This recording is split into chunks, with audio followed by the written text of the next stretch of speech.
Kur'an-ı Kerim'de İbrahim Aleyhisselam'ın oğlu İsmail'i kurban etme ile alakalı ayetler geçmekte. İbrahim Aleyhisselam da o emir istikametinde hareket ediyor ama daha sonra Yüce Allah onun oğlu İsmail'e bedel bir koç gönderiyor ve o günden bugüne bu kurban hususu tüm peygamberlerin uyguladığı bir ibadettir. Peygamber Aleyhisselatü vesselam her yıl kurban kesmiştir.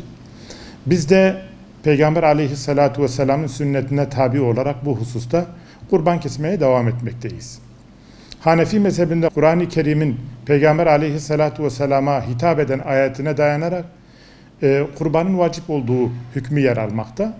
Ama diğer üç mezhep sünnet-i müekkede olduğunu. Kurban bayramı vesilesiyle biz de özellikle fakir olan insanlara, muhtaç olan insanlara, dul ve yetimlere, dış göç sebebiyle Suriye'den gelmiş olan, diğer ülkelerden gelmiş olan insanlara kurban etini ulaştırma hususunda komisyonumuzu kurduk.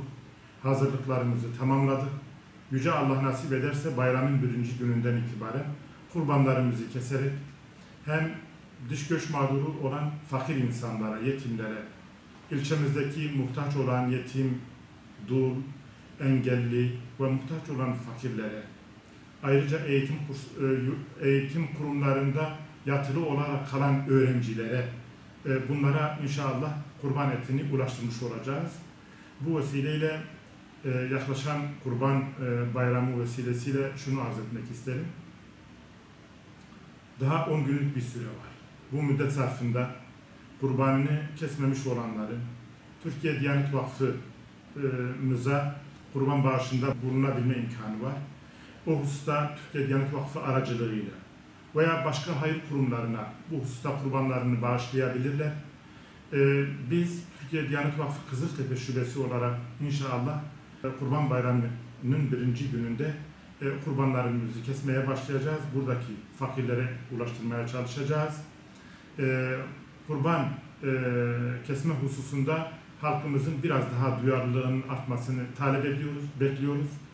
Bu muhtaç olan insanlarımızı bayram günlerinde sevindirmeye vesile oluruz bu hususta. İnşallah hayırlı bir bayramı da bu vesileyle geçirmiş olacağız. Kurban alırken kurbana mani olan bazı özürler var. Örneğin bir veya iki gözünün kör olması, memelerin olmaması, topal olması. Yani kurbana kusur getirecek olan o eksikliklerin olmaması önemli. Bir de Diyanet İşleri Başkanlığı özellikle bu yıl erkek olan kurbanlıkların kesilmesini talep ediyor. Bunu da bu vesileyle duyurmuş olayım. Dişileri bu yıl kesmeyelim. Sadece erkek olanlarını seçerek onları keselim. Bayramın ilk 2-3 gününde inşallah bu sevinci birlikte yaşamış olacağız. Kurban fiyatları hususunda Türkiye Diyanet Vakfı yurt içinde 850 lira, yurt dışındaki kurbanlıklar için de 625 liranın yeteceğini bildirmekte. Makbuz kesilirken bu şekilde bir fiyat söz konusu. Bu 850 lirayla buradaki fakirleri sevindirme durumumuz olur.